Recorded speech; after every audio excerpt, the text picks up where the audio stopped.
Continuando nossa semana especial de magia, hoje nós vamos tratar da magia do caos. Eu sou Yair Alon e esse é o Zoar Diário.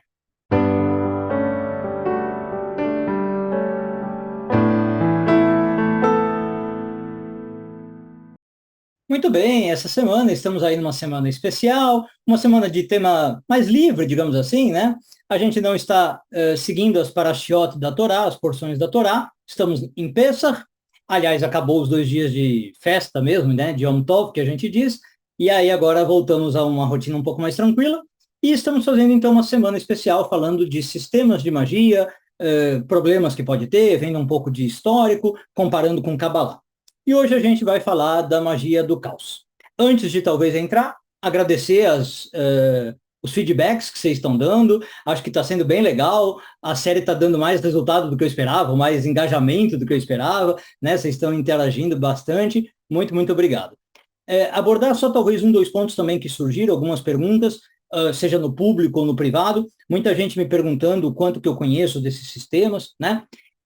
Todos os sistemas que eu estou falando aqui, eu estudei de algum jeito ou de outro, né? Mais ou menos profundamente, tá? Então, eu falo com algum conhecimento de causa, eu não falo tirando do nada, né? Se eu não conheço o sistema, eu evito falar, ou eu falo só o que eu sei, tá? Então, todos aqui eu estou falando com algum conhecimento de causa. Eu gosto muito, não sei se, né, se quem me conhece já sabe, gosto muito de estudar sobre filosofias, religiões, sistemas religiosos, mágicos, né, ocultismo, hermetismo. Então, eu conheço bastante sobre o tema. Bom, outra coisa, muita gente gostou do diagrama aqui atrás e perguntou, né, do que é. Não tem nada a ver com magia, mas já que muita gente perguntou, vou explicar para vocês. Esse diagrama está em livros cabalísticos clássicos, um deles, inclusive, é o do próprio Pardes Rimonim, do Moshe Cordovero, e ele explica conexões entre árvores da vida, na verdade, entre o que se chama os partsufim, né, as faces da árvore da vida. Então, por exemplo, aqui, vocês vão ver, ó, o partsuf tevuná, é um partsuf que sai de biná. É a ideia que de uma sfirá você tem toda a árvore, né? Aqui você tem o partsuf, peraí que está espelhado, né? A gente fica meio bobo quando está espelhado. Israel Saba, né? Então, tá vendo? De Tiferet, a ideia é que dentro de Tiferet você tem toda a árvore da vida. Keter, Chokhmah, Binah, Dat e tal. Então, a ideia aqui de uma sfirá você tem toda a árvore. Então, você vai vendo um sistema todo complexo de árvores dentro de árvores. É isso que esse diagrama aqui está querendo mostrar. Bom, vamos lá. Então, hoje vamos falar aí do sistema da magia do caos.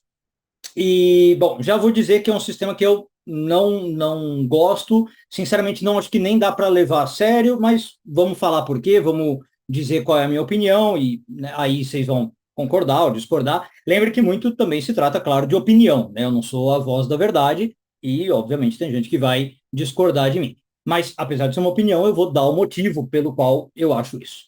Bom, e a primeira coisa é que o sistema da magia do caos, talvez de todos que a gente vai abordar aqui, e talvez de todos da história, é um sistema extremamente recente. É um sistema de magia moderno. Ele vem no máximo dos anos 70, né, do século 20, então de 1970 para cá.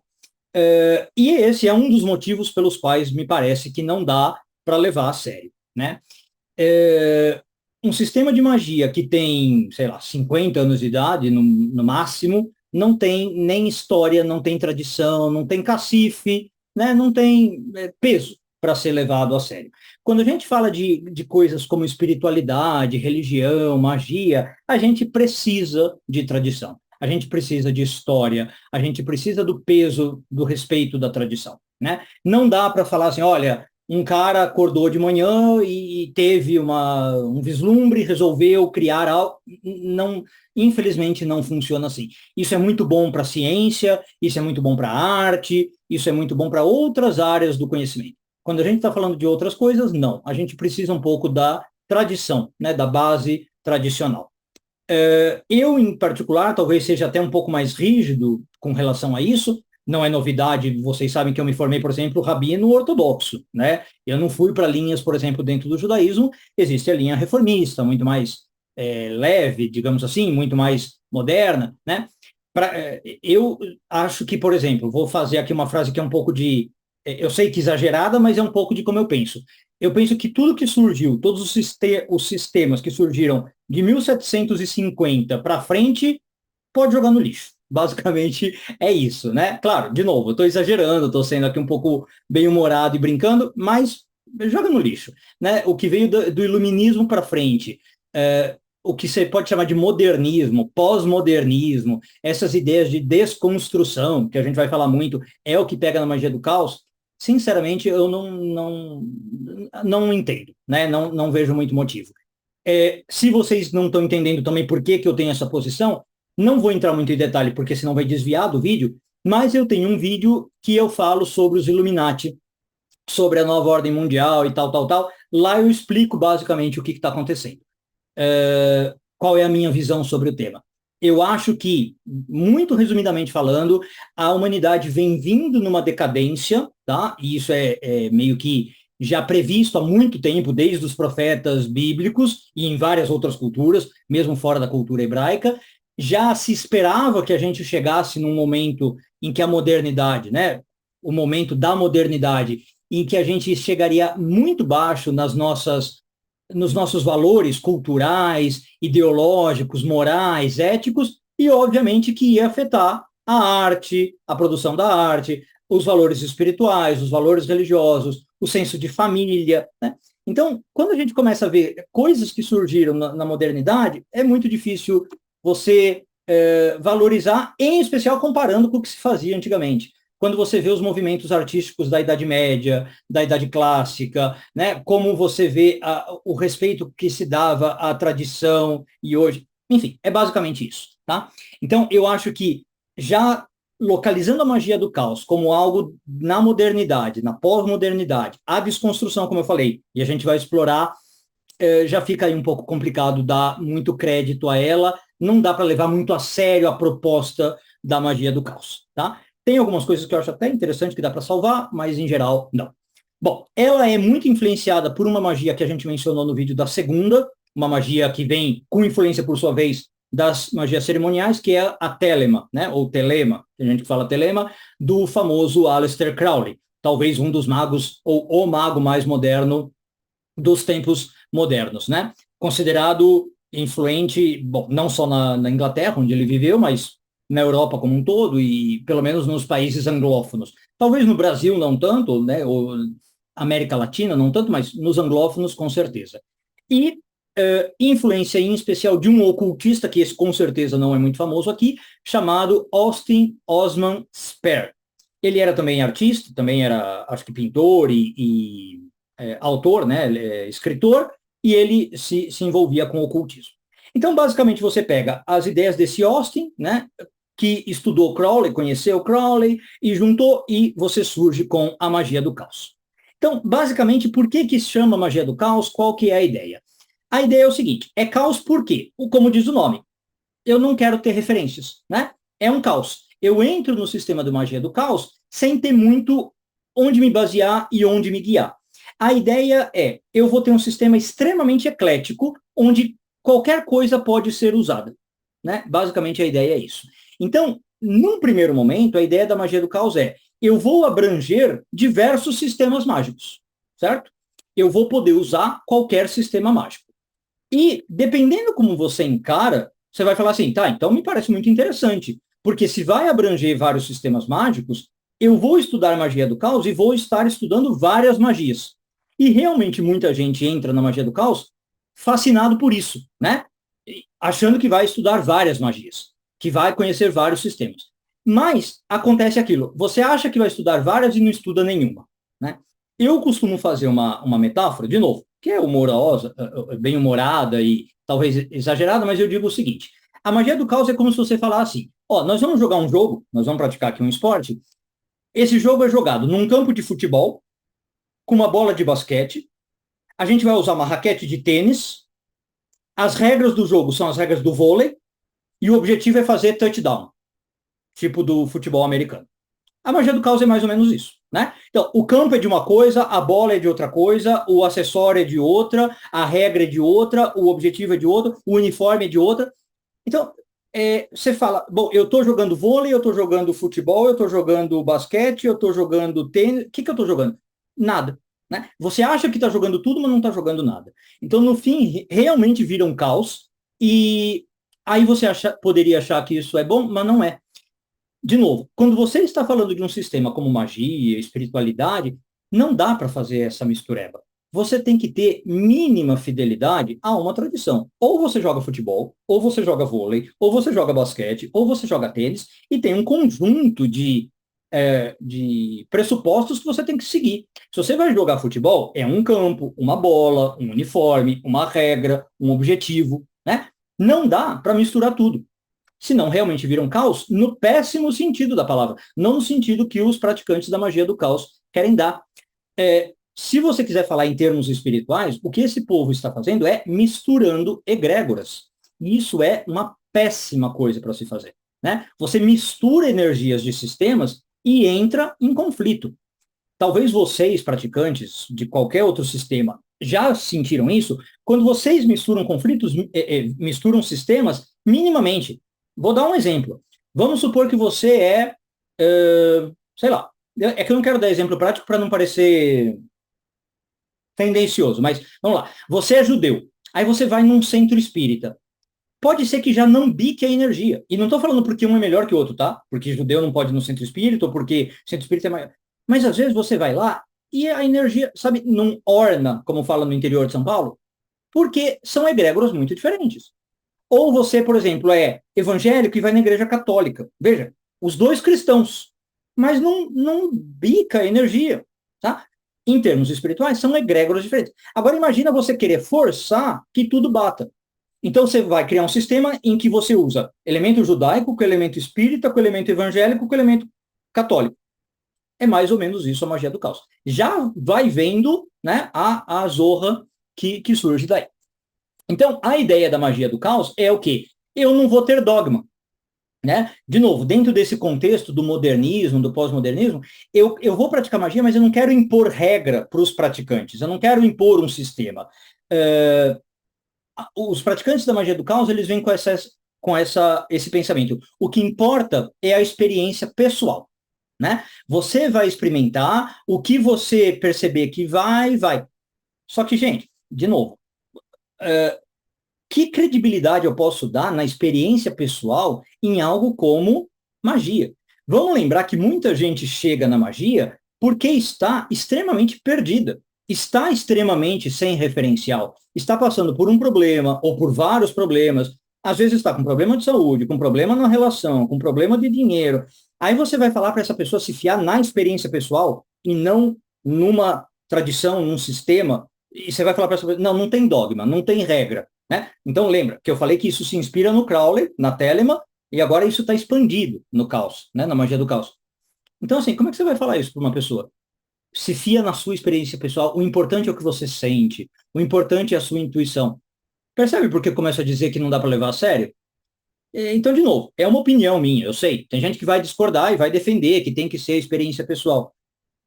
Mas eu acho que já começamos aqui com o pé muito errado, né? Com os pressupostos muito errados.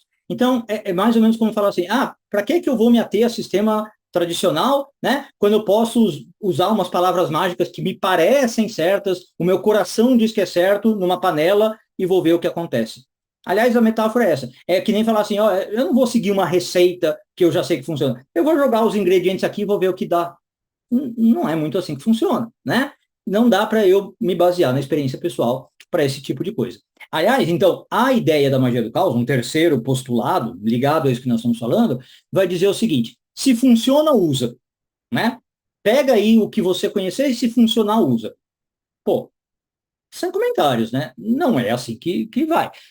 Se você vai numa lógica dessa, e é o que acontece na magia do caos, ao meu ver, né? No se funciona, usa, o que você acaba tendo é um buffet de autoajuda mística. Basicamente é isso. Então, é o cara que vai assim, eu vou pegar um pouco de Goécia daqui, com uma pitada de amuleto dali, uma porção de cristal temperado, com um recheiozinho de xamanismo, acho que vai ficar uma salada maravilhosa. E aí o cara vai misturando, como eu falei, todos esses sistemas, acha que vai mudar a vida. Gente, pelo amor de Deus, além da bagunça de egrégoras, você não se aprofundou em nenhuma das tradições, fez o seu buffet de autoajuda mística, fez uma salada, literalmente, né? E para quê? Então, não é assim, né? Se funciona, usa. Vai pegando o que dá certo. Percebe? Que não é assim que a banda toca? Além disso, o próprio conceito de se funciona, usa, tem um monte de problema, né? Primeiro, uma coisa é eficácia, se a coisa funciona, e por outro lado, nós temos a ética, que eu já mencionei nos vídeos também da segunda e da terça, né? Quando a gente falou dos outros sistemas, de magia cerimonial e magia natural. Nem tudo que funciona é necessariamente ético. A gente teve agora recentemente, vou fazer uma alusão aí ao mundo da arte, o Oppenheimer, tá? A bomba atômica funciona, que é uma maravilha. O Oppenheimer descobriu um jeito maravilhoso de fazer o átomo soltar uma energia. Mas não é legal, necessariamente ético, né, usar a bomba atômica. Não é moralmente aceitável. Tanto é que, por exemplo, agora nós estamos tendo aí sei lá, estamos no início, talvez, de um conflito Israel e Irã, e um dos medos do mundo é que um dos dois países usem, mas ao mesmo tempo todo mundo acha que não vai usar, porque moralmente lógico que não se use, né? Os dois países sabem que usar uma bomba atômica não é o natural. Aconteceu a mesma coisa na Guerra Fria, todo mundo sabe. Estados Unidos e Rússia nem pensavam em usar porque sabe que não dá para usar. Então, assim, é altamente eficaz usar a bomba atômica. Você usa, você acabou com a guerra em 5 minutos. Mas não se faz, né? Não é moralmente eficaz. Então, não é porque algo funciona que eu vou usar, né? Não é assim que funciona a lógica. Outra coisa, existe uma questão de curto prazo com longo prazo. E, de novo, a gente volta a cair na questão da tradição. Quando você tem eu ia falar uma tradição como a magia do caos, né? Mas nem é tradição. Uma doutrina que surgiu nos anos 70 para cá e começa a pregar se funciona, usa, você não tem nem tempo de vida suficiente para ver se aquilo não vai dar problema no longo prazo, né? Então, algo pode estar funcionando a curto prazo, mas eu não sei as consequências a longo prazo.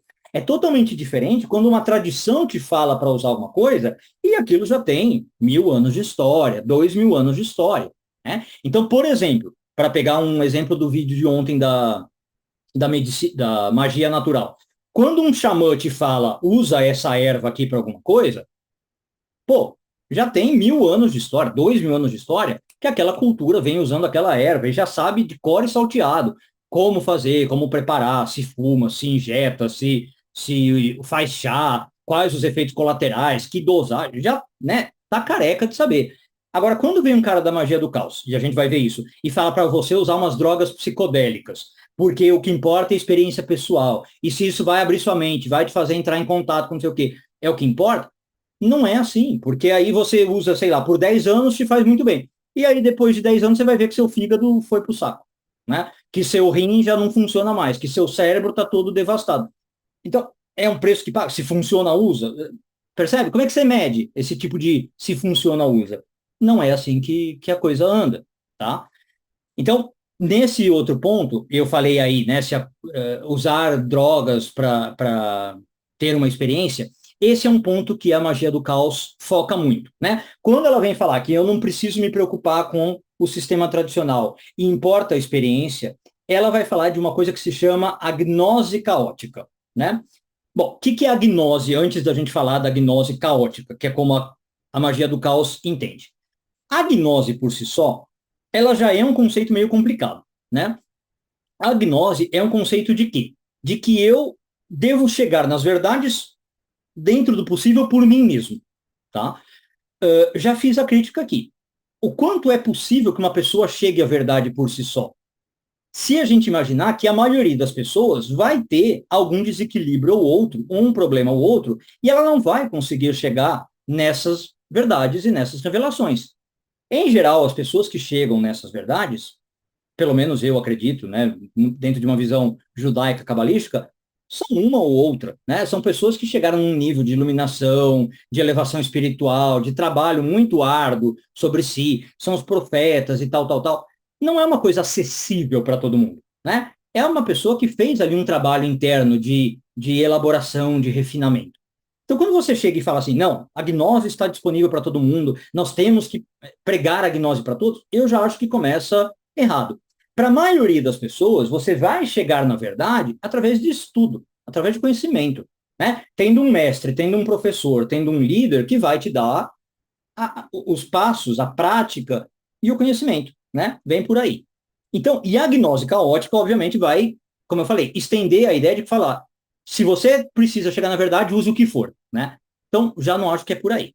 Agora, num segundo ponto, aí eu vou aproveitar para fazer quase que um parênteses, e muita gente me pergunta dessa figura, inclusive numa das últimas aulas que eu dei de Kabbalah me perguntaram, sobre a famigerada Blavatsky, né? Helena Blavatsky.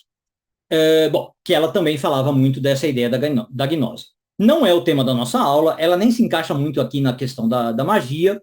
A Blavatsky é a fundadora da teosofia, né? Vocês já devem ter ouvido falar, mas eu acho pertinente também já colocar ela um pouco aqui no balaio, porque é uma figura que também acho que inspira cuidados. E em especial porque eu vejo que, não sei, está tendo parece que um renascimento, né? Um revival de Blavatsky, um louvor a ela, já vi que está tendo peça de teatro, né? Enfim. Primeiramente, a Blavatsky, aqui eu vou ser um pouco irônico, mas falando de verdade, né? Eu acho impressionante como ela tem uma capacidade fantasiosa e imaginativa de criar um universo ali de mitos e mistérios extremamente complexo, né? Que acho que nem a J.K. Rowling com Harry Potter chegou perto disso, né? Eu não sei, acho que até os crédulos, as pessoas que gostam desse assunto, como eu, por exemplo, eu gosto muito, fica um pouco atordoado, um pouco sobrecarregado com o mundo que a Blavatsky cria, né? Não sei se aconteceu com vocês, mas por isso que eu falei, eu estou sendo um pouco irônico, mas real, né? Eu quando leio a Blavatsky quando eu li a Blavatsky me deu uma sensação de, meu Deus, que viagem, né? Que mundo enorme. Então assim, basicamente, em vez de ser uma história simples, como a maioria das tradições conta, né?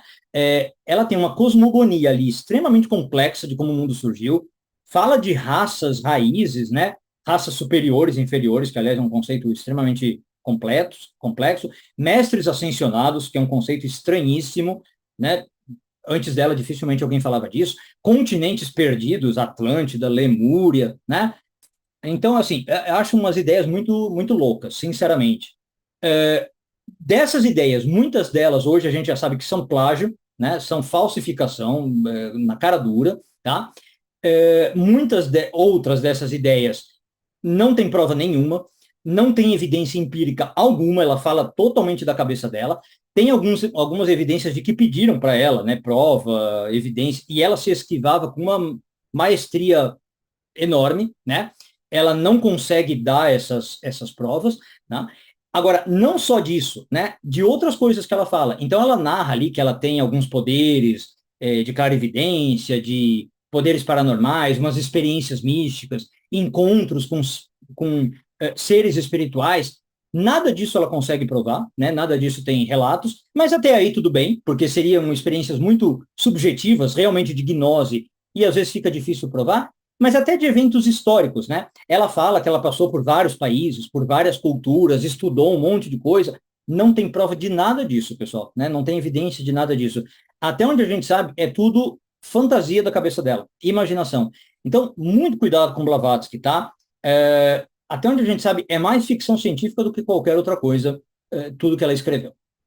Bom, voltando um pouco aqui, depois desse parênteses da Blavatsky, para magia do caos. Então, como a gente falava, a magia do caos vai falar o seguinte: use se funciona, né? Se funcionou, usa. E nessa ideia vai o quê? Usa ervas, usa drogas, usa estados, inclusive, de dor e usa, inclusive, estados, por exemplo, de orgasmo. E o que aconteceu quando a magia do caos começou a se popularizar? Lembra que eu falei que anos 70 era muito da época hippie.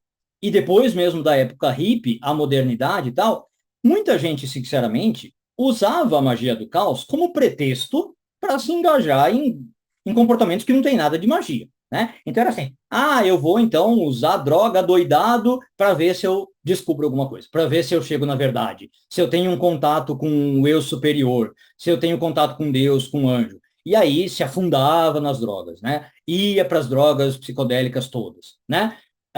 Vou me engajar em todo tipo de prática sexual que você pode imaginar, né? Desde as mais comuns, um a um, até as orgias mais loucas, com todas as práticas imagináveis, né? Para ver se eu vou ter alguma revelação. Então, Como vinha, inclusive, na ideia de que eu não posso ter dogmas, vinha algumas coisas assim. Ah, eu não posso me considerar heterossexual. Eu tenho que me engajar em todo tipo de sexo. Vou no sexo homossexual, bissexual, vou fazer a três, a quatro, né? Então, começa aí, às vezes, um discurso de libertinagem, né? De permissividade, tal, tal, tal. E veja, eu não estou aqui com um discurso moralista, oposto a esse tipo de coisa. Eu realmente acho que se a pessoa está fazendo isso numa ideia de, sei lá, de se soltar, de se conhecer, ok. Mas aqui o que acontecia era o contrário. A pessoa usava a pretensa ideia de evolução para se engajar nesse tipo de comportamento. E aí a ética vai para o saco, a moral vai para o saco, enfim, já deu para entender onde ia, né? E, vamos lá, passo dois. Nenhum dos sistemas tradicionais, ou muito pouco dos sistemas tradicionais, advogava esses métodos para você fazer um conhecimento. Quando advogava, era num sistema totalmente diferente. Então, por exemplo, você tem no Oriente a ideia do Kama Sutra, né? De você usar o sexo para elevação espiritual. Você tem o Tantra, tá? Você tem a Lingam massagem, a Yoga, a Yoni massagem e tal. Mas é muito diferente do que se estava fazendo na Inglaterra do ano 70 com a magia do caos, né? Você tem, como eu falei, as práticas xamânicas, tá? De você usar ervas de poder para entrar numa realidade alterada de consciência e tal. Mas é muito diferente de você usar o DMT, de você usar LSD, e totalmente diferente, percebe? Como eu falei, inclusive, no vídeo de ontem, começa a abrir margem para charlatães, né? Ou charlatões que você, por exemplo, vou montar aqui um centro, vou administrar erva e droga psicodélica para todo mundo, para que as pessoas tenham experiência. E não é isso, não é por aí, percebe? Você começa a banalizar o negócio, a deturpar o negócio, entra de novo no negócio da desconstrução e perde totalmente o propósito. Então, é diferente você usar uma erva de poder dentro de uma cultura que tem aquilo, uma cultura indígena, xamânica, que usa aquilo com respeito à tradição, de usar num sistema mágico que já começa falando, não, eu não quero saber de dogma, eu não quero saber de tradição, eu vou usar do meu jeito, livremente, como for, percebe? Então, isso cria riscos. E, de novo, não estou falando de uma questão moralista, eu estou falando do risco espiritual da coisa, de você desvincular da tradição, jogar a tradição no lixo e a implicação espiritual que isso traz. Você desancora o indivíduo de algo que lhe daria suporte, de algo que lhe daria sustentação, e deixa ele por conta própria usar aquilo, né? Ou de maneira desleixada. Isso é horrível, isso é fatal. Você vê os efeitos depois, tá? Então é disso que nós estamos falando. Então, quando isso começa a acontecer, as pessoas começam, sinceramente, também a criar, e aí a gente talvez volta um pouco na Blavatsky, uma ficção científica para justificar os atos. Elas começam a criar uma história. Então eu vou começar a usar uma droga, uma erva e um sexo, e eu vou ver isso, e eu tive contato com aquilo. E elas começam a criar histórias das mais loucas. E aí elas falam que tiveram contato com o ET e viram o ET chamado não sei o quê, o ET Bilu, que falou com ela e que injetou não sei o que no ânus dela e pôs um chip não sei onde, e esse ET trouxe uma mensagem de revelação para a humanidade, e agora ela precisa abrir um centro e passar LSD para as outras pessoas. Percebe que agora tudo passa a ser permitido? Se não tem dogma, qualquer pessoa vira líder. Qualquer pessoa é líder religioso, qualquer pessoa é digno da gnose, e qualquer pessoa tem uma mensagem para passar, certo? Então, é extremamente complicado. Bom, mesmo quando alguns podem falar assim, tá, eu não estou necessariamente jogando a tradição no lixo, eu estou falando que eu vou usar todas essas tradições. É um jeito de interpretar a magia do caos, né? Eu vou usar todas, vou usar a que me beneficia. Que aí eu falei que é como se fosse um buffet de autoajuda mística, né? Bom, mas aí, mesmo quando você faz isso, o que acontece na magia do caos? Você adapta para o seu modo, porque você tem que fazer ela bater com a sua experiência pessoal, e você acaba deturpando aquilo. Então, vamos supor, eu vou usar sigilos e amuletos, que alguns até me pediram para falar, eu vou falar provavelmente no vídeo de amanhã.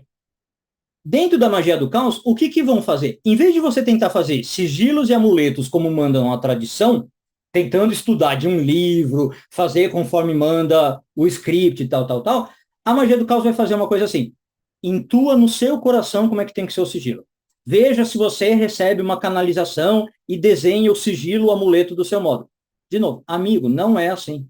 você não tem nem estrutura para receber essa canalização, para receber esse sigilo. Ou a chance de você receber uma energia errada e deturpada é enorme. Tá? Se você quiser pensar de outro modo, não é uma coisa que eu poria desse modo, tá? Mas hoje, modernamente, se fala isso. Começa a surgir o problema da apropriação cultural, né? Vocês já devem ter ouvido falar isso. Uma apropriação cultural totalmente indevida. Então, vou dar um exemplo, como eu falei, não é como eu vejo o problema, mas já vi gente falando.